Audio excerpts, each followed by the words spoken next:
So if you're watching this, your business likely suffers from too high CPMs that creep up, that eat away your profitability, and you just think, how can I solve this? Well, in this video, I will go exactly over that. I'll explain how those higher CPMs actually come to be, and also concluding from that, what to do against that. My name is William. I've scaled multiple brands to 7 figures, some to 8 figures. With that being said, let's get straight into the video. So to understand what we can do against high CPMs, we first have to understand what it is fundamentally. I know you already know. It defines how much it costs to show your ad to 1,000 people. Now you'll find that depending on the niche, on your product, on even the type of ad, your CPM will highly vary. And you'll also see that your average CPM will be in some months low and in other months super high. Well, to understand that, let's just take a look at what CPM actually consists of. And if we look at it, it's the competition and the audience size. Let me explain. On Facebook, there are just so many screens and so many Instagram and Facebook users that scroll every day through Instagram and Facebook, and every fourth post is an ad. And on average, a person sees a certain amount of ads, depending on their user time. So of course, the more people use Instagram and Facebook, the more ad placements there are to sell for Facebook to you, but also the more advertisers are there that are going after the same kind of people and try to sell to them the same thing, the more expensively Facebook can sell those placements. And it's not just about can, but it's also about, well, we need to find a balance in the market, because if they would keep the CPMs just low, then every Joe Schmo could bid like for any placement, and Facebook wouldn't be able to just show all the ads that it needs to show to people. Now, what does it mean if CPM rises? It means that there are a lot of competitors that are targeting the same kind of audience, and also the audience size might be limited, because the smaller the audience, the more likely that it is targeted and like hunted down by many advertisers. Not necessarily, but can be. For example, if you target 18 to 28-year-old females, that is a much bigger audience than restaurant owners. But assuming that we have just as many ads targeting restaurant owners and those 18 to 20-year-old females, of course, the CPMs for the restaurant owners will be much higher. So it really depends. On the other side, if let's say there would be 10 times more females of this age range than restaurant owners, but also 10 times more competitors targeting this first audience with the exactly same ad budget, everyone the same ad budget, then the CPM would be the exact same for both audiences. This is how CPM fundamentally comes to be. Now also, when I say it depends on how much the audience is targeted, it's not just the targeting settings. Actually, it's almost not about the targeting settings, because nowadays, the best strategy is running broad ads and actually targeting with the ad creative, with the messaging on it, with the angle on it, and Facebook just finds its ideal audience by itself. And this happens based on desires. So for example, let's say you sell jewelry and you sell via the desire, getting compliments, getting basically validation, attention, and you sell this to 18 to 20-year-old females. If you do that, you compete with everyone who sells the same desire to the same audience. It doesn't even have to be a jewelry brand. It can be, but it doesn't have to be. It could be also like fashion brands that are selling via this desire. It could be also beauty brands that are selling via this desire. So understanding this, what can we do to actually have a lower CPM? How can we use this knowledge to act in another way that lowers our CPM? And here are some options. Option number one, this is very straightforward. Well, if a certain desire, like getting compliments, gets targeted a lot, and these kind of people get a lot of ads from many advertisers, let's try to tap into something different. Let's try to advertise different benefits, different desires, something that Facebook would show to kind of like not the same people, but a subgroup of these people that are maybe less advertised to. For example, let's frame the jewelry actually not as something that satisfies the desire of getting compliments, but let's sell it as an investment. Let's say, hey, like this is pure gold, literally pure gold, so it retains its value. And if you already want to buy jewelry, just buy actually real jewelry that will retain its value. Now, if you advertise via that angle to this kind of audience, it could be that the CPM goes much lower, because this is a desire that's most likely targeted less.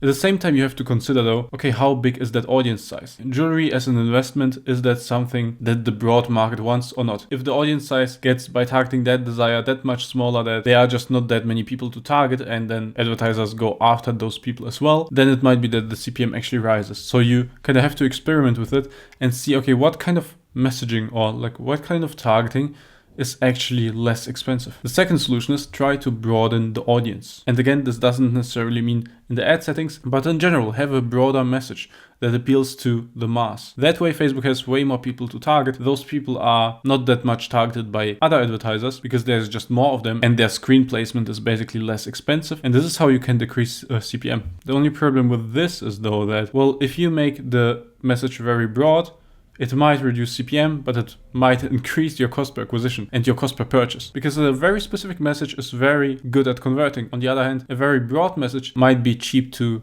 show to people, but it is so broad that, well, people don't really click or convert. And then it might actually, again, counterbalance the fact that you target that broader audience. So those are some strategies you can go for. But again, it can either work well or actually work worse. That is the thing. Like CPM, to be honest, is kind of a vanity metric because you can't really control it, only vaguely, as I mentioned in this video. But at the same time, it could be that what you do to actually lower your CPM will increase your cost per purchase, and then it isn't actually a real solution. I had winning ads that run at a 80 CPM and the click-through rate and the conversion rate and the AOV are just so high that it's a winning ad that's scaling. And it's also possible that you get a winning ad at just like a CPM of 5, but then the messaging is so broad that people don't really convert, and in the end the cost per purchase might be just the same as the ad with the high CPM. So this is what you have to keep in mind. It makes sense if you want to reduce your CPM and try to do that, and you can take some strategies that I mentioned and other that I will mention to achieve that, but at the same time don't do it at the cost of cost per purchase, because this might be the next problem if you do this seriously. Focus always on cost per purchase, not just CPMs. With that being said, there are some other strategies to reduce CPM. So how can you target actually a different desire? By targeting a less targeted desire, as I already mentioned, the example with the jewelry as an investment,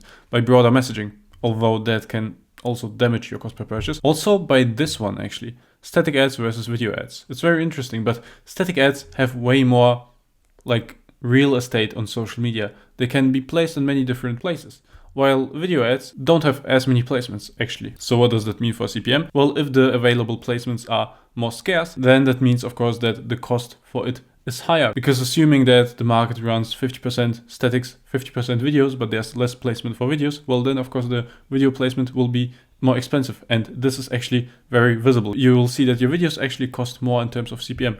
So one way could be if you see that like your video ads have a crazy high CPM of like, let's say 120, but your static ads, a really good one, like at 40 or 30. Well, then in that case, you can just try to make more static winning ads. Maybe that works better for your brand. Another thing that you can do on the broadened audience side, well, if you don't run broad targeting yet, but like something like interest targeting or lookalikes, of course, those are really, really small audiences. And yeah, if people target them, then they will be very expensive. This is also why retargeting audiences are actually very expensive. It's very small, and you can even drive the CPM up yourself if you keep retargeting them, because they can just see an ad that many times, and then you compete with other people very strictly against them. So the way you can broaden this actually is by, well, first of all, loosen up the Facebook targeting. Just let Facebook decide who to target. It will find you the most cost efficient people. Trust me, the algorithm is quite smart. People just think that it's not smart, but it's so smart that people can't even comprehend it so much that they think it's dumb while they are being dumb, basically. Then target cold audiences. Again, retargeting audiences, well, maybe they're profitable. CPM is high though, and it's not that scalable because the audience is small. Then just target cold audiences, so more top of funnel ads. And then also target less aware audiences. So less aware audiences are bigger in general. You have your brand aware people, those are very small but easy to convert. Then you have your product aware people, that audience is bigger and a bit harder to convert. Then you have a solution aware audience that is again bigger and even harder to convert. Then a problem aware audience that is again bigger but even harder to convert because they only know their problem and don't even know that products like yours exist, and you have basically to educate them about your product existing and how it can help. And then there's an unaware audience, which is huge but also very hard to advertise because they are not even aware they have a problem. They would be like, why do I need your product? I don't have a problem, even though they maybe have, but they don't realize it. By the way, if this market awareness level concept was new to you, just check out this video. I explain it very well there. Check it out after this video. But first of all, let's get back to this. So here again, we see the fact reflecting that I just mentioned before, that the broader the audience, the lower the CPM, but at the same time, the higher the cost per purchase usually, because there is much more education that needs to be done, and a cold audience is of course less likely to purchase than a warm audience. At the same time, the warm audience is more expensive to advertise to. So everything is kind of in a balance. So if we have this now and you have high CPMs, what should you do in the end? Well, the static ads versus video ads, more on static ads, that might help you to go more broad, to test less targeted desires. But if you tried all that and if the CPMs either stayed high or went even higher, or you managed to get CPM down but at the cost of higher cost per purchase, then you are in a tricky position, because then the only thing you can actually do is being better. And by that I mean actually focusing on not the CPM, but on what you can control. And that is higher click-through rate. That will reduce your cost per click, because the cost per click depends on the CTR and the CPM. Rather than focusing on CPM, just focus on CTR. Focus on making better ads than your competitors. Higher conversion rate of the traffic, that will also get your ROAS up or cost per purchase down, and higher AOV. Again, that will get your ROAS and immediate return up. Now this might sound a bit discouraging, especially if you've tried everything and you don't know how to further improve it. You just need to learn and make better ads and be better at it, or hire someone to help you with that. And in case you're wondering, but why does CPM just keep rising? Like, this can drive me out of business. And well, yes, it's true. It's a sad truth, but it happens because, first of all, as we go through the year, from January to December, it will always get more expensive because more competition joins the market. More people advertise the same thing that you advertise, or advertise the same desire, channel the product through the same desire that you advertise through. And this will lead to higher CPMs. Also, you might notice that this year's CPMs are way higher than last year's. And those again are way higher than those from the last year. And this is also very common because more and more people and more businesses and brands get on Facebook ads. That's just the truth. And the market will come at some point to a point where the last resort is just via LTV, where you have to give up selling profitable on the first order, or maybe you can just break even, but then you want to just acquire those customers and then sell via LTV. And this is what is already happening. That's often not happening for small brands, but often for bigger brands. If you want to spend 10,000, 300,000, 1 million per month, then like all those brands, they run on a ROAS of like 0.8 or 1, because they understand that, well, at some point they just can't run at a ROAS of like 3 or 5 or 8 because there's just so much competition around them. But it's still profitable for them because those people that they acquire, maybe on break even or even a slight loss, keep coming back to them and keep buying from them. And this is why it's fine for them. And more businesses will change to that strategy, and more businesses will just be fine with it because it's still profitable. So why shouldn't you do it? And those that rely on